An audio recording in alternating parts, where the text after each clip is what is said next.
یورپی ملک اسپین کے city Barcelona کے علاقے بادلونہ میں قائم مدنی مرکز فیضان مدینہ میں ایک سیشن کا انعقاد کیا گیا، جس میں اسپین کے مختلف علاقوں سے مساجد کے ائمہ کرام اور مبلغین دعوت اسلامی سمیت دیگر عاشقان رسول کی شرکت ہوئی، جبکہ رکن شورا حاجی یافور رضا اتاری نے کریکٹر بلڈنگ کے موضوع پر گفتگو کرتے ہوئے انہیں دعوت اسلامی کے 12 دینی کاموں کو بڑھانے سمیت حسن اخلاق اپنانے اور سنتوں کے مطابق اپنی زندگی گزارنے کا ذہن بھی دیا۔ اختتام پر رکن شورا نے دعا بھی کروائی۔ یا اللہ آفتوں بلاؤں مصیبتوں وباؤں نظر بد سے بچا، اسپین میں دعوت اسلامی کے دینی کاموں میں برکت عطا فرما، نظر بد سے بچا،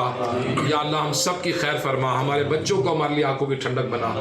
اس موقع پر اسپین میں ہونے والے دینی کاموں کے حوالے سے رکن شورا نے مدنی خبروں کو بتایا۔ موجود ہے اس وقت دعوت اسلامی کے مدنی مرکز فیضان مدینہ بادالونا بارسلونا میں۔ یہ اسپین کا ایک شہر ہے، الحمدللہ عز و جل عاشقان رسول نے یہاں فیضان مدینہ بنایا ہے، اور یہاں دعوت اسلامی کا جامع المدینہ بھی ہے۔ سبحان اللہ، قرآن کی تعلیم بھی ہے، کورسز بھی ہوتے ہیں، اور الحمدللہ عاشقان رسول نے آج نیت کی ہے انشاءاللہ ملن ساری کے ساتھ عاشقان رسول کو مل کر نیکی کی دعوت دیں گے انشاءاللہ، نیکی کی دعوت کو عام کریں گے، قرآن کی تعلیم کو عام کریں گے، اور امیر اہل سنت دامت برکاتہم العالیہ نے جو ہمیں مدنی مقصد دیا ہے، مجھے اپنی اور ساری دنیا کے لوگوں کی اصلاح کی کوشش کرنی ہے انشاءاللہ عز و جل۔ اس کے مقصد کے حصول کے لیے انشاءاللہ